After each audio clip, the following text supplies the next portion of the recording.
뉴 진수. 초록이 치매란 말 들어보셨습니까? 65세 미만 치매, 즉 젊은 치매를 가리키는 말입니다. 우리나라에 지금 7만 7천여 명이 초록이 치매를 겪는 걸로 집계되고 있습니다. 복지 서비스에서 애매한 존재로 분류돼서 지원 대상에서도 제외되고 고립과 소외 속에서 살아가는 분들이 많다고 합니다. KBS 1TV 시사 프로그램인 더 보다에서 초록이 치매 당사자들 문제를 취재한 강병수 기자와 얘기 나눠봅니다. 강병수 기자 어서 오세요. 네, 안녕하세요. 강병수입니다. 자, 초록이 치매 이거 처음 듣고 생소한 분들도 많을 것 같아요. 네. 이분들 어떤 특징이 있습니까? 말씀하신 것처럼 65세 미만 나이로 네, 정리하면은 이제 65세 미만 치매이기 때문에 상대적으로 조금은 알려진 거는 이제 이른바 젊은 치매로 좀 알려져 있죠. 이 치매 말이 65세 미만인지 뭐 40대 50대도 있는 걸 거 아니에요? 그렇죠. 뭐 40대 후반 뭐 저희가 들어본 거 제일 빠른 경우는 40대 후반도 계시고요. 하시고요. 근데 이 치매라고 하면은 보통 일반적으로 조금 노인이 걸리는 병 이런 인식들이 좀 있잖아요. 그렇죠. 근데 이분들 같은 경우는 상대적으로 아직 65세 미만이라고 하면 뭐 신체적 능력도 왕성하고 사회적 활동도 활발하게 할 나이이기 때문에 젊은 치매라고 불리고 이분들의 숫자가 한 7만 7천여 명 정도. 7만 7천여 명 집계가 그렇게 되고 있다 이거죠. 우리나라 치매 환자 수가 대략 100만 명 정도 된다고 하니까 한 전체 치매의 그 환자 수의 7.7% 수준 정도 된다고 적은 건 아니네요. 하더라고요. 그렇죠? 그리고 이게 조금 더 이제 굳이 표현하자면 심각하다고 표현을 할 거는 이게 15년 전만 하더라도 한 17,000여 명 정도였었는데 최근엔 이제 4배 이상 늘은 거니까 이 증가 추세가 굉장히 빨라진 이런 경우라고 할 수 있죠. 그러니까요. 증가 이게 그래프 네. 추세가 상당히 뭐 어떻게 보면 급격하다 이렇게도 볼 수 있다는 말씀이신데 그 이유가 뭘까요? 아무래도 일단은 진단 기술이 많이 발달했다는 걸 먼저 들을 수 있을 것 같습니다. 뭐 MRI 검사 혹은 유전자 검사 등을 통해서 그러니까 그 전에는 통계에도 안 잡히던 사람들이 들어간 면도 있고 맞습니다. 이제 발달이 돼 있으니까 더 잘 정확하게 짚어낼 수 있는 부분이 있고 또 상대적으로 치매에 대한 인식이 많이 퍼져 있는 많이 알려진 것도 이런 증가 폭에 상당 부분 기여를 했을 거라고 봐요. 이 조금만 예전 같았으면 건망증인가 이렇게 생각했을 것도 지금은 혹시 치매가 아닐까라는 병원에 생각. 또 가보고. 그리고 뭐 지역에 이제 치매 안심센터처럼 이전보다는 훨씬 더 이 치매라는 병에 대해 조금 더 쉽게 접근할 수 있는 인프라가 많이 깔려 있으니까요. 그런 부분이 있고 또 저희가 전문가들을 이제 만나보고 이제 의사 선생님들도 만나보고 하면 이야기하시는 게 예전에 비해 만성질환, 뭐 고혈압, 뭐 고지혈증 이런 게 많이 증가했으니까 이런 걸로 인한 뇌졸중 이런 뇌졸중 이후에 치매가 오는 경우도 굉장히 많거든요. 그렇군요. 상대적으로 젊은 치매에서는 그런 것도 있었고 또 뭐 대면 관계가 축소되고 뭐 지나치게 이제 디지털에 많이 의존하다 보면 그런 것도 분명히 영향을 미칠 것이다 이렇게 얘기하시는 분들도 많았고 디지털에 지나치게 의존을 하니까 그러니까 어떻게 보면 뭐 그런 거 많이 보면은 역으로 더 괜찮을 것 같기도 한데 그런 디지털에 지나친 의존이 또 치매를 부르기도 하는 측면도 있나 봐요. 네, 그런 부분도 분명히 영향을 미칠 것이다 이렇게 이야기를 하시더라고요. 자, 강 기자 그렇다면 초록이 치매 당사자들이 겪는 어려움 이게 뭐 취재하시면서 직접 보니까 구체적으로 어떤 게 있습니까?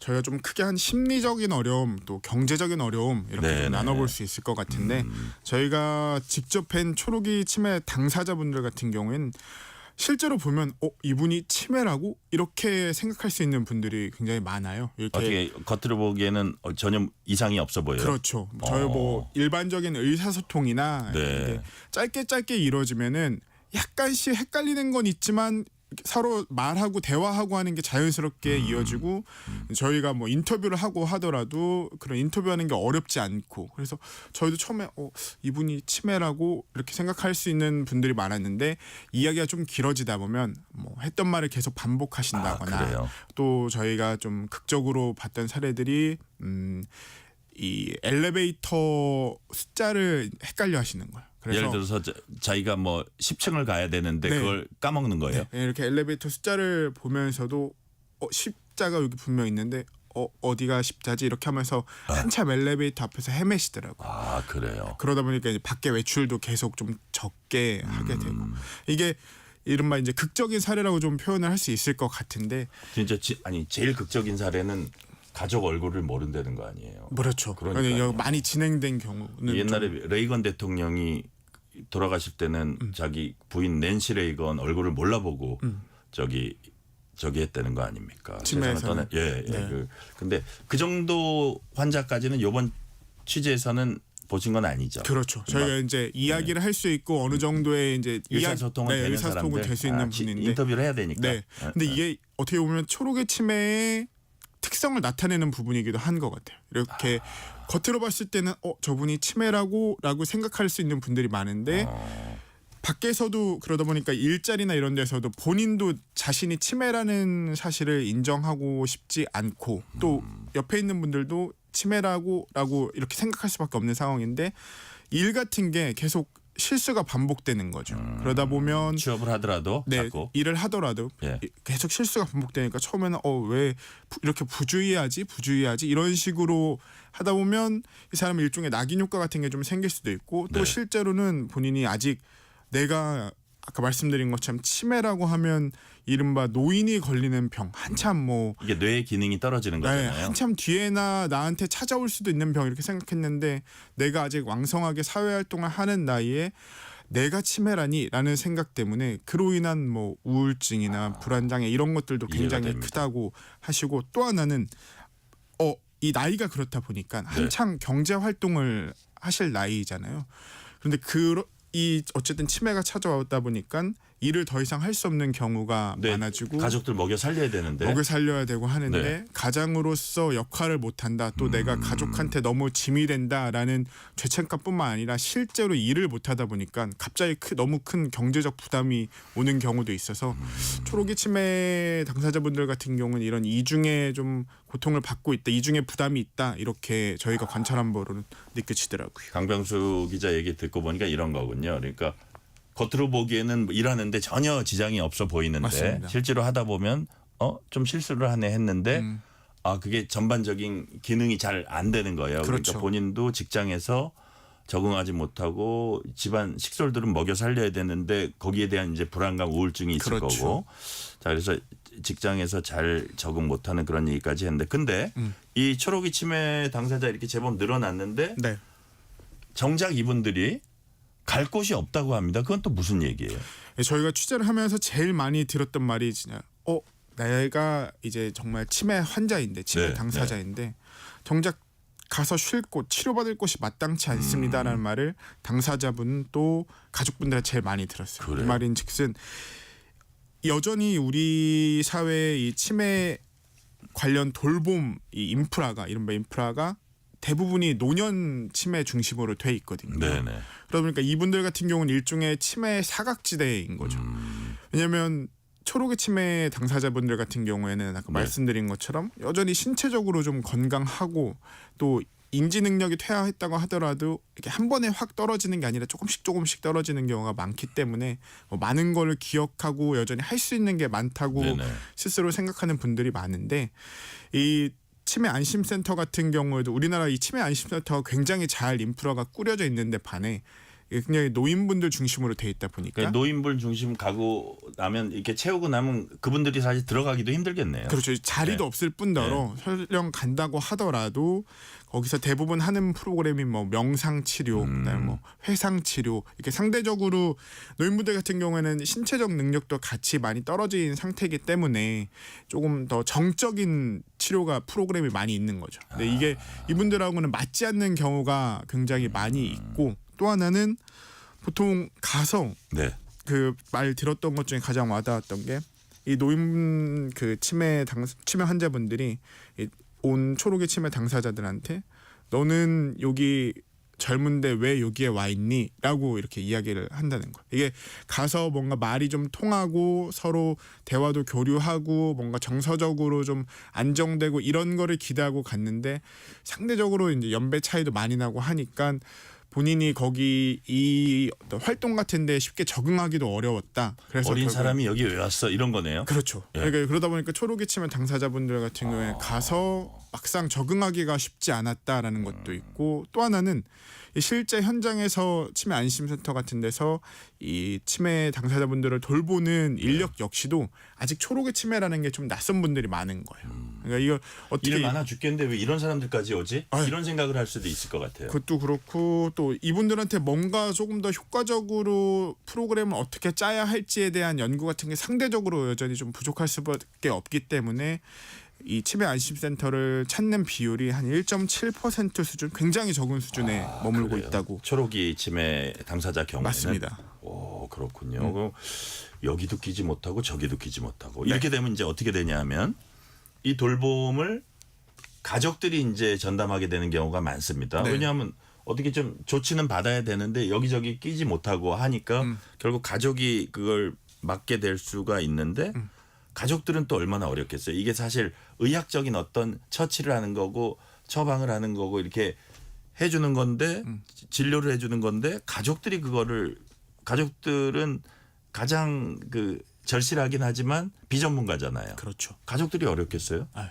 가족들도, 그러니까 저희가 이 옆에서 보면서 가장 많이 느낀 게 치매 환자, 치매 당사자분들의 가족들은 네, 제2의 환자다 이렇게 얘기를 많이 하세요. 그럴 것 같아요. 네, 이분들이 예, 거의 비슷한 수준의 고통을 같이 겪으면서 돌봄을 하면서 거의 비슷한 수준의 고통을 같이 겪고 있다 이렇게 얘기를 하시는데, 네.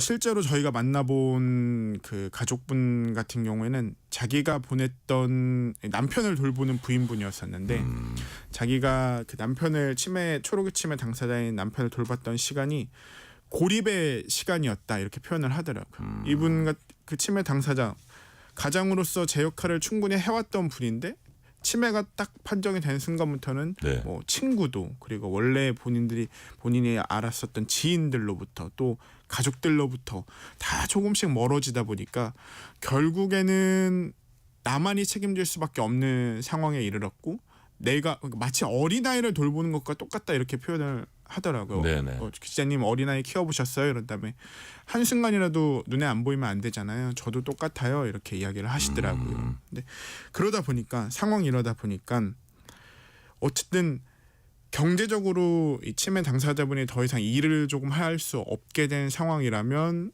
뭐 예를 들면 부인분이 나가서 일을 해야 되는데 24시간 케어를 해줘야, 돌봄을 일도 해줘야 하고 되는 돈도 상황이니까. 벌어야 되는데 이분도 또 돌봐야 되잖아요. 맞습니다. 예. 그러다 보니까 같이 일을 못하게 되는 경우도 굉장히 많아지고요.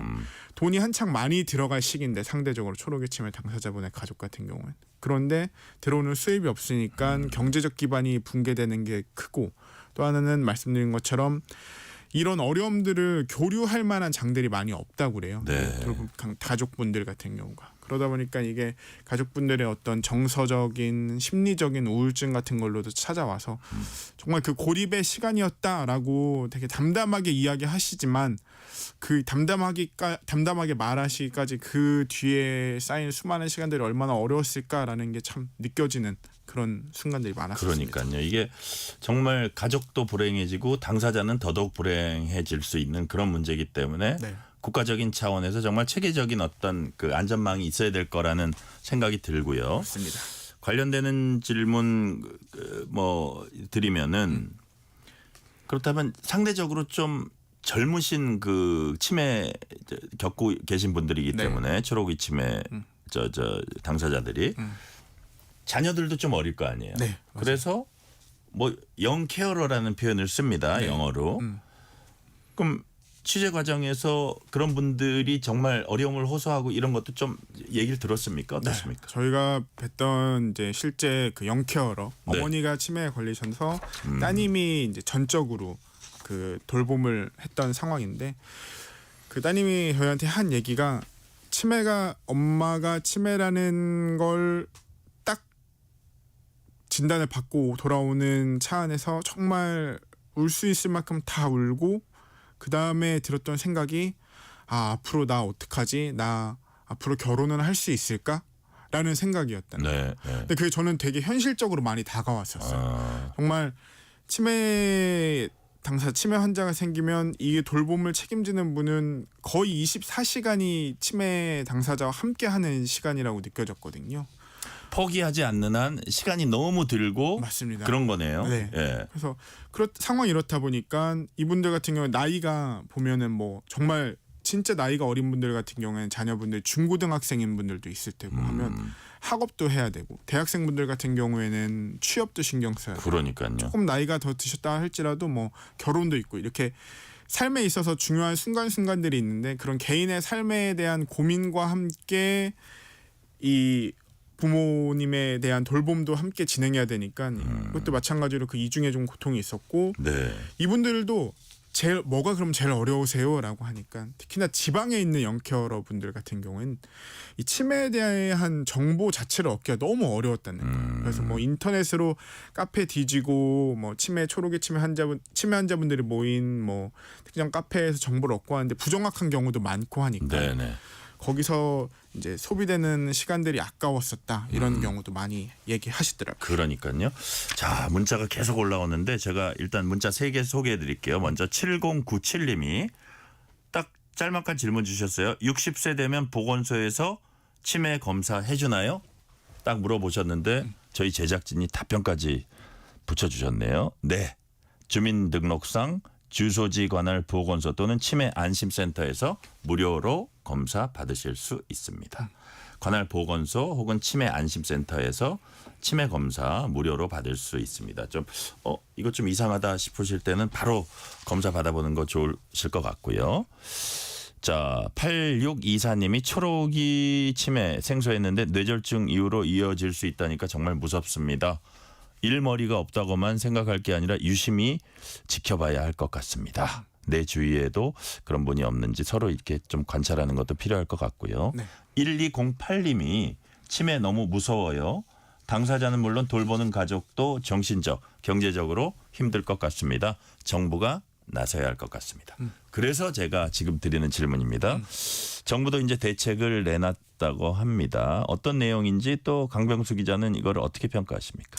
이 정부가 4차 치매관리 종합계획 사실 우리나라 정부가 이 치매는 국가가 책임지겠다라는 어떤 기치 아래 많이 신경을 쓰고 노력을 하고 있는 건 분명합니다. 네네. 근데 이제 상대적으로 여전히 초록이 치매 같은 경우는 조금은 사각지대에 있지 않나 이런 생각이 많이 들었는데 왜 그런가 살펴보면 어쨌든 처음으로 이 4차 치매관리 종합계획에 처음으로 초록이 치매 당사자들에 대한 계획도 들어갔어요. 주요 내용을 살펴보면 뭐 초록이 치매 당사자를 대상으로 한 쉼터 프로그램을 개발한다던가 혹은 아까 말씀드린 것처럼 이분들 사이에 정보 교류가 쉽지 않으니까 이런 걸 좀 할 수 있는 공간을 마련한다든가 아니면 공공근로 프로그램을 개발한다든가 이런 내용들이 종합계획에 들어가긴 했지만 사실상 일선에서는 거의 진행되지 않다시피 하고 있습니다. 이게 일선에서 치매를 담당하는 인력분들도 여전히 초록이 치매에 대해서는 조금 이해도가 분명 떨어지는 부분도 있고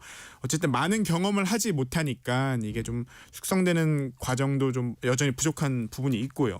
그래서 실효성을 못 거두는 상황이다. 좀 이렇게 많이 생각이 됐었고 특히나 이 초록이 치매 당사자들 분 같은 경우에는 아까 누차 말씀드린 것처럼 상대적으로 젊은 나이라서 여전히 좀 일을 하고 싶어 하는 의지가 있으세요. 내가 조금 기억이 예전만큼 이제 이른바 빠릿빠릿하게 일을 할 수 없지만 그래도 여전히 일을 할 수 있는 부분은 할 수 있는 한에서는 하고 싶다고 좀 생각을 하고 있는데 이런 부분들에 대한 대책이 사실상 거의 없다시피 하고요. 또 우리나라 같은 경우는 치매관리법이라는 게 있는데 거기도 아직 초록이 치매에 대한 명확한 정의, 뭐 이분들을 어떻게 도울지에 대한 근거 이런 게 빠져 있는 상황입니다. 저 일 의미는 제가 요 바로 다음에 물어보고 그 바로 전에 뭘 여쭤보려고 그러냐면 노인성 치매 환자들과 비교했을 때 이 초록이 치매 당사자들 이런 분들은 어떤 부분에 좀 중점을 둬서 이 케어를 돌봄을 해나가면 좋을까요? 상대적으로 아까 말씀드린 것처럼 아직 신체적 에너지가 좀 많이 있으세요. 이게 어떻게 보면 돌봄을 하는 분들이 더 힘든 경우도 왜냐하면 이게 소위 말해 이제 제어가 잘 안 되는 경우도 있어서 더 힘들다고는 하시는데 이 신체적 에너지가 있기 때문에 이걸 좀 활용할 수 있을 만한 그런 프로그램이나 혹은 뭐 주변에 돌봄을 하시는 분들이 있으면 뭐 같이 좀 밖에 많이 산책을 한다거나 이런 게 훨씬 더 네. 도움이 많이 될 거라 이렇게 좀 이야기를 하셨고요. 네. 그런 네, 부분이 좀 있을 것 그렇군요. 같아요. 그러니까 어쨌든 본인들이 아직도 사회적 역할이 남아 있고 네. 사회적 역할을 충분히 할 수 있고 일을 충분히 할 수 있다는 거를 그쪽을 좀 충족시켜 주는 방향으로 맞습니다. 하면 좋다 이런 취지의 맞습니다. 말씀 같아요. 그래서 우리 그 강 기자가 실제로 그들에게 일이 어떤 의미로 다가오는지 바리스타 일하고 있는 분들도 만나고 했던 얘기를 제가 들었거든요. 네. 뭐 그 어떤 얘기들을 했습니까? 그 사람들 만나 보니까. 이 성북구의 지역 그 치매 안심센터 내에 이제 마련된 카페에서 네네. 초록이 치매 당사자분들이 직접 바리스타로 일을 하시는 거예요. 네네. 네. 이분들 같은 경우 여러분이 있어요.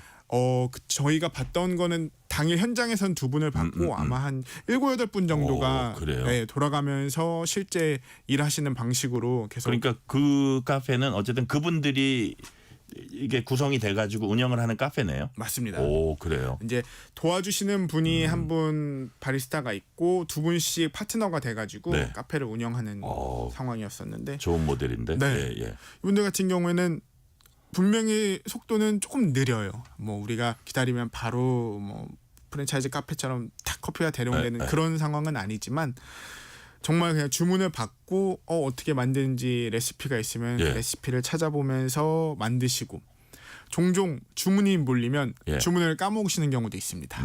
그럴 땐 다시 한번 저 아까 아이스 아메리카노 시켰는데요라고 얘기해 주시면 조금만 기다려 주세요. 거기서 사람들이 알면 좀 인내심을 가지고 해주면 더 좋을 것 같아요. 그렇죠. 그래서 하시는 말씀이 쫓기지 않고 일을 한다면 충분히 할 수 있는 거고 그리고 일단은 그 현장에 나와서 일을 하면은 본인이 치매라는 사실을 잊는다고 네네. 얘기를 하시더라고요. 아, 그래요. 실제로 표정이 너무 밝으셔서 진짜 이분들한테 일을 한다는 게 어떤 의미일지 굉장히 크게 와닿네. 그러니까 그래요. 저희가 말로 직접 듣는 것보다 하루 종일 이렇게 관찰을 하게 되잖아요. 취재를 하려면. 그럼 이분들의 표정, 어떤 목소리 이런 비언어적인 그런 모습만 보더라도 네. 이분들한테 일을 한다는 게 어떤 의미인지 내가 아직까지 사회적인 존재로서 살아있구나라는 거를 스스로 좀 보여주는 그런 그러니까요. 모습이었어가지고 굉장히 좀 크게 와닿았었습니다. 심리적으로도 그렇고 실제로 바리스타로 그 레시피에 맞춰서 막 하다 보면 네. 치매 증상 완화되는데도 제가 의학적 상식은 부족하지만 도움이 되지 않을까 싶은 생각도 사실 좀 듭니다. 맞습니다. 이게 아까 말씀드린 것처럼 네. 이 치매 당사자분들이 가장 크게 느끼는 어려움이 소외감, 고립감이에요. 내가 치매에 그러니까요. 걸렸다는 이유로 원래 내가 알고 있었던 기존의 모든 인연들하고 점점 멀어지고 사회에서 떨어진 존재가 된다라는 그게 이분들의 어떤 심리적인 우울감을 훨씬 더 극대화시키는 건데 같이 와서 어떻게 보면 같은 어려움을 공유하고 있는 분들이잖아요. 그러니까요. 그 어려움 2인 1조로. 네. 예. 그러면서 서로 내가 잊어버리면 내 옆에 있는 파트너가 그러니까. 기억하고 하고 같이 거기 해주고. 슈퍼바이저가 좀 보고 있고. 맞습니다. 조금씩 아, 도와주고. 이게 되게 하는 거. 괜찮은데. 네. 예. 자, 강 기자, 우리가 얘기 나누다 보니까 어느덧 마지막 질문으로 왔네요. 네. 우리 사회가 초록이 치매에 꾸준한 관심을 갖고 계속 지켜봐야 하는 이유. 네. 지금까지도 좀 말씀하셨지만 요약해서 마지막으로 한 말씀 해주세요. 저희가 실제 만나봤던 분들은 네. 가장 두려워하는 게 이른바 낙인입니다. 낙인. 네, 내가 저 사람은 치매야라고 그 낙인 찍히는 그 상황을 가장 두려워하는 게 이제 이 사회에서 우리를 따라올 수 없어 이런 맞습니다. 거. 예. 왜냐면은 하나의 병일지라도 잘 관리하고 한다면 예전에 살았던 삶보다 조금 느릴 수는 있어도 네네. 그걸로 인해서 뭔가 사회에서 동떨어진 삶을 살아야 하는 건 아니거든요. 그래서 이분들 같은 경우에는 여전히 내가 이 사회 구성원으로서 기억은 조금 흐릿해질지라도 네. 사회 구성원으로서 인간적으로 좀 존엄하게 살고 싶고 사회 구성원으로서 의미 있는 삶을 살고 싶다라는 마음이 강하기 때문에 네. 우리가 한번 이분들의 바람을 들어줄 수 있는 제도들, 관심들 이런 것들을 조금 더 깊게 들여봐야 할 때가 아닌가 싶었습니다. 그러니까요. 이분들을 위한 사회 그 의료적인 어떤 안전망이라든지 이런 것도 중요하고 이분들을 대할 때 조금 인내심이라든지 네. 배려심이라든지 네. 이런 태도도 매우 중요하다는 생각이 드네요. 맞습니다. 오늘 말씀 여기까지 듣겠습니다. 지금까지 강병수 KBS 시사제작국 기자였습니다. 말씀 감사합니다. 고맙습니다. 편지 왔습니다.